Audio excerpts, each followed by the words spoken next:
Entiendo que desde el año pasado pues está el sarampión aquí en Sonora, pero entró por personas migrantes de Chiapas y de Chihuahua, primero de Chihuahua, y entró por jornaleros agrícolas que vinieron a trabajar aquí, provenientes de acá del estado de Chihuahua, como les comento. Y bueno, yo que estoy adentro de la Secretaría de Salud, pues sé y me doy cuenta y manejamos boletines y comunicados y todo para informar a la población que entró de esa manera aquí a Sonora y que se están haciendo cercos epidemiológicos con vacunación a todas esas comunidades. ¿Nos puede hablar de ese tema? Así es, hablar de sarampión es hablar de un brote, que para nosotros un brote era un caso. El primer caso para nosotros ya fue brote. Haya llegado como haya llegado. Sí. Llegó importado, es un caso que hay que atender y requiere una investigación operativa. Es un estudio completo, porque desde que ingresa ese caso se tiene que identificar, o sea, con la atención médica identificas pues la sintomatología del caso, tomas muestras, lo confirmas y es un estudio de caso completo. Ya una vez que se notifica una enfermedad febril exantemática, se estudia precisamente para confirmar o descartar sarampión, rubiola o síndrome de rubiola congénita. Entonces tenemos que identificar que la vigilancia epidemiológica de las enfermedades febriles exantemáticas, así como otras, tiene que estar muy activa. Tiene que estar activa 24/7 los 365 días. Y sí, cuando identificas el caso, haces el estudio de contactos intradomiciliarios, o sea, en la familia, y extradomiciliarios, o sea, alrededor del caso. Le das una trazabilidad, esa trazabilidad de qué hizo el caso, dónde fue, con quién estuvo. Casi que nos enteramos de muchas cosas aquí, pero es importante conocerlas porque ese caso lo tenemos que identificar porque simplemente el estar en contacto ya es un riesgo de transmisión porque conocemos que el sarampión es una enfermedad viral muy contagiosa que tiene un riesgo de que cada caso puede contagiar hasta 18 personas y eso es a través de las gotitas de flujo, las gotitas que exhalamos cuando hablamos, cuando hay tos, cuando respiramos incluso, estamos exhalando el virus. Incluso el virus puede estar 2 horas en los ambientes, en los espacios, en las superficies. Y eso también puedes estar tú aquí, pero a las 2 horas llega alguien y dice, ¿de dónde? No, pues es que ahí en la investigación sale que la persona o el caso estuvo en esa área. Bueno, y esa investigación de contactos intradomiciliarios y extradomiciliarios es no nada más investigar, ¿no? Tienes que tomar muestras, enviarlas al Laboratorio Estatal de Salud Pública, tienes que hacer un bloqueo vacunal. Inicialmente se hace alrededor en 25 manzanas con brigadas casa por casa y tenemos una organización para hacer ese bloqueo. Identificamos el caso, la manzana, donde está el caso y a partir de ahí contamos las 25 y cada manzana se trabaja. Te ubicas en la manzana, en la casa noroeste y ahí le das vuelta a toda la manzana para que no se te pase ninguna, porque ese es un detalle técnico, ¿no? Y si hay casas ausentes o cerradas, hay que volver a la hora que llega la familia para tener información de que no nos vaya a quedar alguien susceptible. ¿Qué hacemos en ese bloqueo?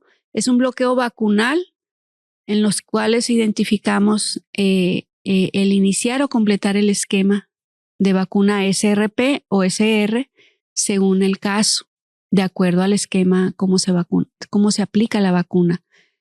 Identificamos el esquema básico que estamos ahorita en la Estrategia Nacional de Antisarampión. De 6 a 11 meses hay niños, se aplica la dosis 0. Hay niños de 1 año para primera dosis, segunda dosis 18 meses, y en todo el grupo de la infancia, desde hasta 12 años, de 6 meses a 12 años, identificamos o verificamos la cartilla para localizar esas 2 dosis. ¿Tiene registro? ¿Ya la tiene? No necesita revacunarse. Y de 13 a 49 verificamos también.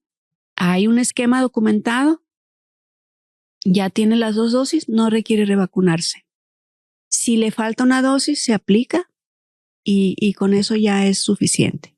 La OMS recomienda que las personas deben de tener al menos 2 dosis de vacuna triple viral o SR para estar protegidos ante sarampión. O sea, aquí sí, la vacuna no es para disminuir complicaciones, es para prevenir la enfermedad.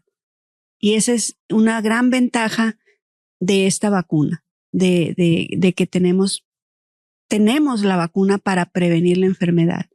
Y bueno, los primeros casos sí llegaron de Chihuahua, es por la movilidad social de trabajo que tienen las personas. Sí, no vamos a satanizar a nadie, ni a ningún estado tampoco. Así es, y también puede llegar por trabajo, por turismo, por estudio, por cualquier evento cultural que puede haber. Entonces las personas pueden ir a un lugar, pueden ir a cualquier lugar del mundo, pero estar vacunadas. Puedes ir donde hay sarampión, pero si estás vacunado no te va a dar. Lo importante aquí de los bloqueos es precisamente aplicar la vacuna con oportunidad. Entonces, es lo que estamos en esta estrategia de vacunación, es precisamente iniciar y completar el esquema básico de 2 dosis. Es lo único. Y dosis 0 en el grupo de 6 a 11 meses. Y bueno, cuando hacemos ese bloqueo vacunal de 25 manzanas, si identificamos esa zona que ya hay pues más riesgo, hay 2 casos, hacemos ya el recorrido de toda el área, toda la colonia. Nosotros trabajamos como vacunación en una organización con áreas geoestadísticas básicas, los AGEP, que son un catálogo de AGEPs que son la base de INEGI, donde se identifican los AGEP en varias manzanas y trabajamos ya en un recorrido casa por casa en toda el área. Y bueno, así vamos sumando, pero también identificamos con enfoque de riesgo en salud pública esas áreas de más vulnerabilidad. Y en este caso, esas áreas son donde tenemos movilidad social, que sería áreas de campos agrícolas, con la llegada de jornaleros agrícolas de otros estados, incluso de toda la franja del Pacífico. Vienen a Sonora a trabajar, vienen de Chihuahua, vienen de Chiapas, Oaxaca, Guerrero, de todo Sinaloa. Entonces en la temporada alta de jornaleros agrícolas, y eso tenemos, siempre hay un mes en donde tenemos llegada de personas. Tenemos también los campos agrícolas, los albergues, personas donde tenemos concentración de migrantes que van de paso, pero mientras están en nuestro estado son nuestra responsabilidad. Tenemos que verificar cómo vienen sus vacunas.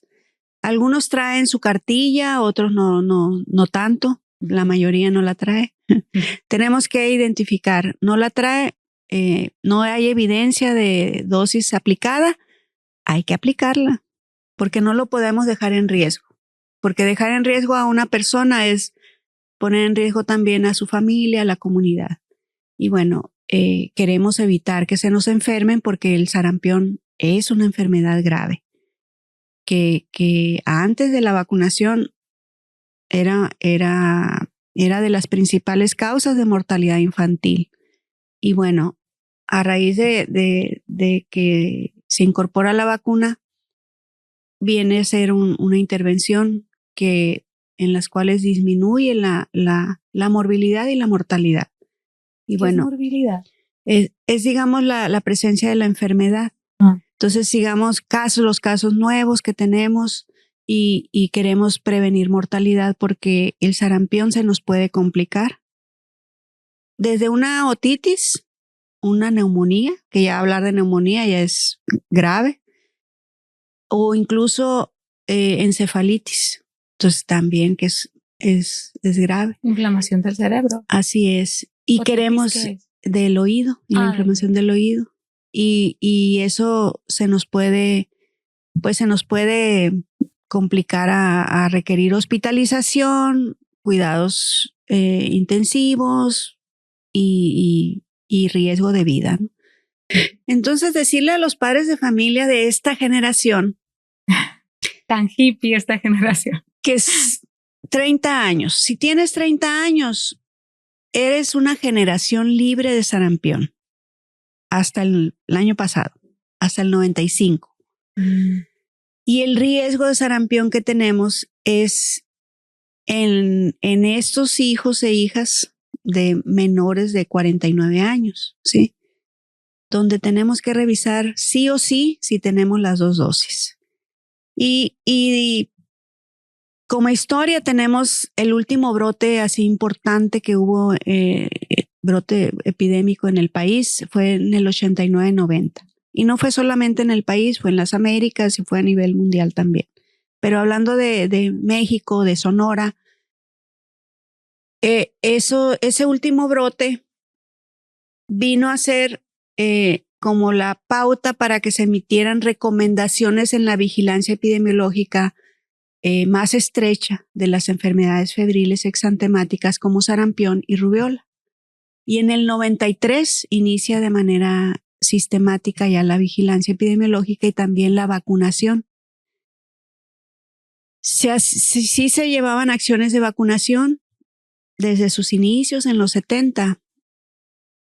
Alguien que nació en el 73 va a decir, yo sí recibí una vacuna, yo tengo una cartilla que dice antisarampionosa. Era una vacuna monovalente, solo era sarampión, pero era una sola dosis y se aplicaba a los 9 meses.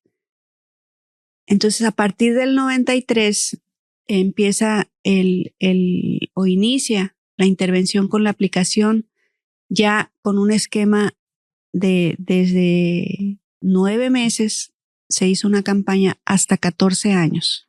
Ese era el grupo en una campaña que se llamó Puesta al Día. Puesta al Día porque era la cohorte completa de 9 meses a 14 años, o sea, niños y niñas hasta secundaria. Desde los 9 meses hasta los 14 años. Todos, ¿no? Y fue una semana intensiva. Fue una semana. Y eso, es decir, una coordinación también, sector salud, sector educativo, sector público, social, privado, todas las instancias para poder vacunar. Y la OMS recomienda, en las recomendaciones de la OMS dice que después de esa campaña de puesta al día, cada 4 o 5 años se realicen campañas en grupos de 1 a 4 años para abatir susceptibles. Abatir susceptibles dice, ay, bueno, qué término tan. Es para completar esquemas a los incompletos, así, o al rezagado. O que por alguna razón también la vacuna también tiene alguna falla primaria, no genera una respuesta inmune en esa persona. Entonces se hace esa campaña cada 4 o 5 años como dosis indiscriminada al grupo de 1 a 4 años. Entonces se hace así precisamente para asegurar con una dosis adicional que se tenga la protección para sarampión. Y luego vienen campañas también importantes cuando se acumulan susceptibles, como es el caso de ahora, que vemos adolescentes y adultos con sarampión. Campañas de 19 a 39 años y luego campaña de 19 a 29 y así. Pero lo más importante que es mantener los esquemas básicos por arriba del 95%. Eso es lo que tenemos que asegurar, que nuestros niños y niñas de esquema básico, que sería la primera y la segunda dosis, que era a los 12 meses y 6 años, mantenerla por arriba del 95. Y luego cambia el esquema en el 2020, a 12 meses la primera y a los 18 meses la segunda. Entonces ya tenemos 5 años, que sería 6 con el de buscar esos niños que debían recibir la dosis a los 6 años y aplicársela antes. No podemos esperar a los 6 años. Hay que aplicársela ya para no tenerlo en riesgo. Y decir, ya tiene las 2 dosis. Entonces, esa es parte de la estrategia nacional ante sarampión que estamos realizando en este momento, que sería prácticamente iniciar y completar el esquema. Ok, ahorita estaba mencionando que a lo mejor algunas personas no tenemos la respuesta inmediata a la primera vacuna, digo, de esta campaña que fue anterior. Yo, cuando fue la pandemia del COVID, yo en lo personal vi en algunos casos que afectaban más a unas personas que a otras. Y luego también vi que era como por familias. Hubo un caso por allá en Pueblo Yaqui, yo soy de Pueblo Yaqui, capital del mundo, les digo yo, que murieron la mayoría de los integrantes de una familia por COVID. Y dije yo, bueno, ¿será que también no nos damos cuenta o no habrá manera de saber que somos más vulnerables a esa enfermedad? A esa o puede ser a varias o a otras, ¿no? No sé, me queda mucho la duda también cómo funciona el cuerpo, ¿no? Que a veces puede afectarnos más una enfermedad a unos y otra a otros. Por ejemplo, yo la sufrí más que la influenza que el COVID. O sea, me recuerdo que la fiebre me dio más fuerte o la sentí más fuerte cuando me dio influenza. Malamente, no me vacuné, pero ya. Pero es ¿por qué? Es por el ADN, por la... Sí, ahí sí que es una respuesta individual. O sea, si tú eres una persona sana, tienes mucho más probabilidades de no tener complicaciones ni de morir. Pero si tú eres una persona enferma y tienes complicaciones, tienes enfermedades, comorbilidades, factores de riesgo, factores de mal pronóstico, pues es cuando te afecta más. Si tú eres una persona, en el caso de COVID-19 o influenza, que más son casi son todas las comorbilidades que son factores de riesgo para aplicar la vacuna. Obesidad, diabetes, cardiopatías, enfermedades inmunosupresoras, tipo cáncer, VIH, enfermedad renal, o sea, insuficiencia renal, toda una serie de enfermedades pulmonares crónicas. Tú tienes ya tienes un riesgo. Entonces, si te da la enfermedad, cualquier enfermedad, el riesgo de complicarse es alto. Pero dices de familias, el riesgo de infección, si no están vacunados en una familia, entra un caso, pues la carga la carga ya sea de la enfermedad tiene mucho que ver. Y también se mencionaba mucho sobre, mismo que estés en casa, aíslate, ¿no? Igual decimos ahora con sarampión.